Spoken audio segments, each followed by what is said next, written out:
aku Firky Lydia Dehan, mahasiswi Psikologi Universitas Buana Perjuangan Karawang.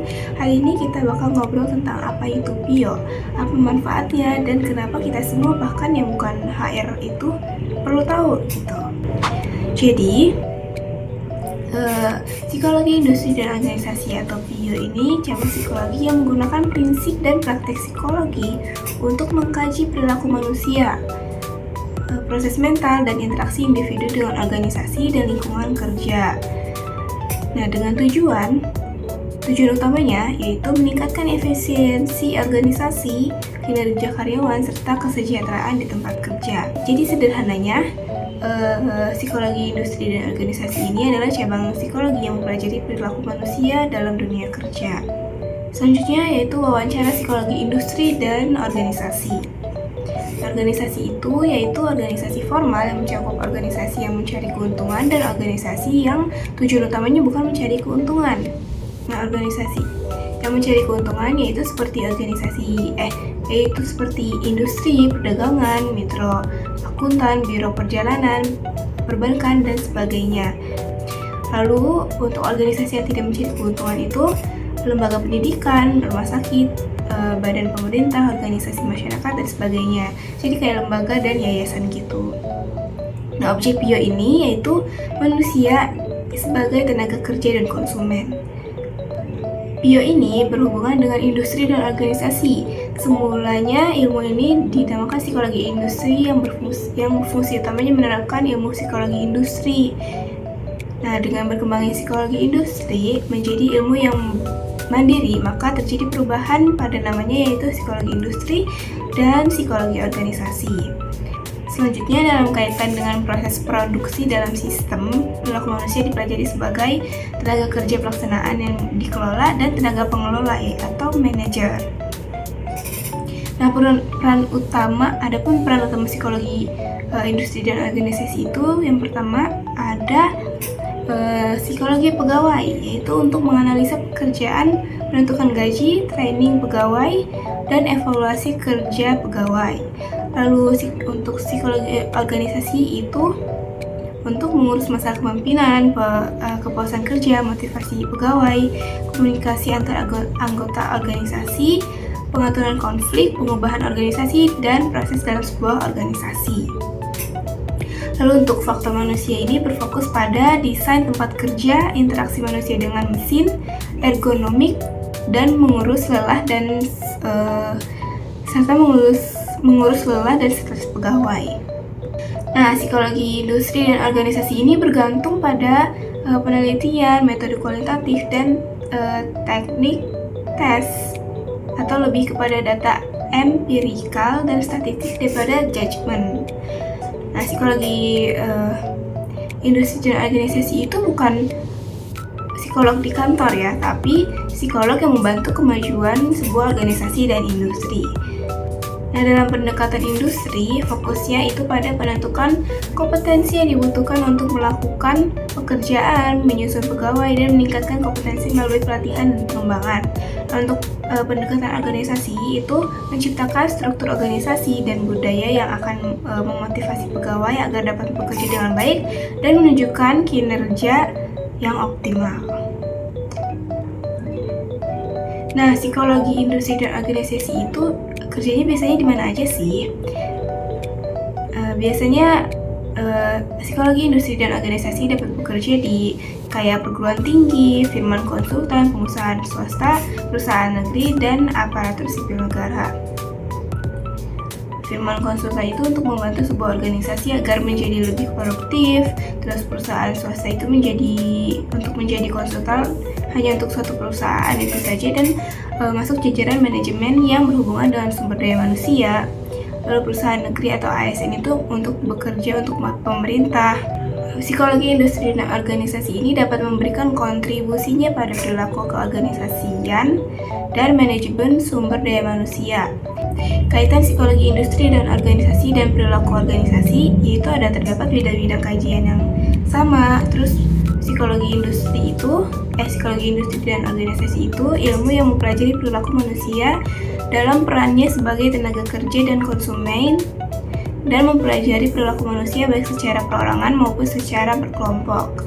Nah, untuk perilaku organisasi atau PO, ini lebih berfokus pada perilaku manusia dalam interaksinya dengan lingkungan fisiknya, kayak peralatan, mesin-mesin, ruang kerja, dan juga interaksinya dengan lingkungan sosial. Lalu ada kaitannya dengan psikologi industri dan organisasi dengan manajemen SDM. Nah, perbedaan utama psikologi industri dan organisasi dengan manajemen sumber daya manusia itu terletak pada kondisi di mana manusia sebagai tenaga kerjanya dipelajari. Dalam manajemen sumber daya manusia, itu perilaku manusia dipelajari dalam kaitannya dengan manajemen. Bagaimana manusia sebagai tenaga kerja dimanajemeni secara efektif. Dalam seleksi tenaga kerja, manajemen sumber daya manusia ini membahas proses keseluruhan penerimaan tenaga kerja. Seluruh proses yang berjalan harus seefektif dan seefisien mungkin. Nah, dalam proses ini, manajemen sumber daya manusia ini dibantu oleh psikolog yang memastikan bahwa seleksi menghasilkan tenaga kerja yang memiliki kecakapan, keterampilan, sikap, dan ciri-ciri kepribadian yang diperlukan oleh pekerjaan. Manajemen sumber daya manusia ini memanajemeni manusia sebagai tenaga kerja, di mana prinsipnya itu efisiensi atau biaya yang diperlukan rendah, waktu yang diperlukan singkat, dan efektivitas atau sarana yang paling tepat dan mutu yang paling baik itu perlu diperhatikan. Nah, pada psikologi industri dan organisasi, penemuan dan pengenalan manusia sebagai tenaga kerja itu lebih difokuskan pada cara absah untuk memperoleh tenaga kerja yang memiliki ciri-ciri yang dipersyaratkan untuk pekerjaan tertentu.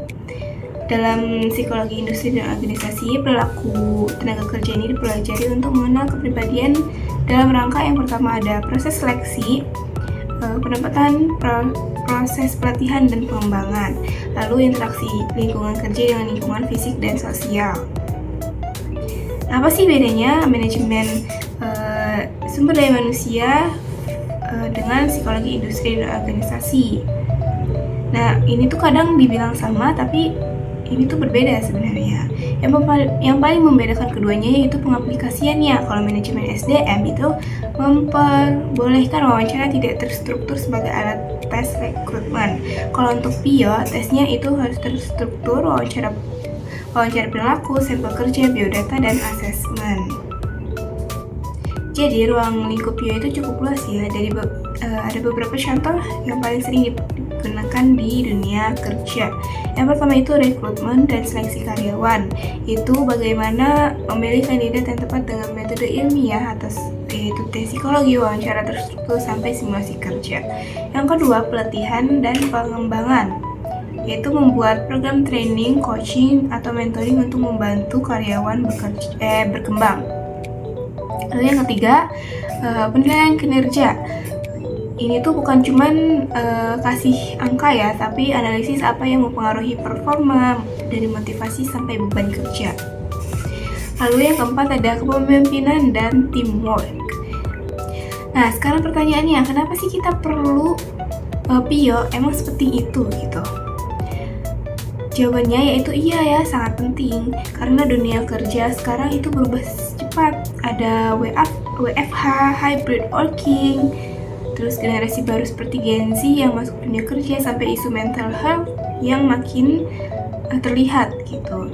Nah, tanpa memahami perilaku manusia, perusahaan bisa menghadapi masalah seperti turnover tinggi, terus konflik tim, burnout, kurangnya motivasi, budaya kerjanya juga jadi toksik. Nah, PIO ini hadir untuk memberikan solusi berbasis data dan psikologi. Jadi bukan cuma dugaan ya, tapi evidence based gitu. Nah, misal suatu perusahaan punya karyawan yang rajin tapi sering kelelahan dan akhirnya resign. PIO ini bisa membantu mencari penyebabnya gitu. Apakah karena beban kerja berlebihan, apakah karena atasan kurang memahami tim, apakah sistem kerjanya kurang efisien, atau justru karena budaya organisasi yang tidak sehat.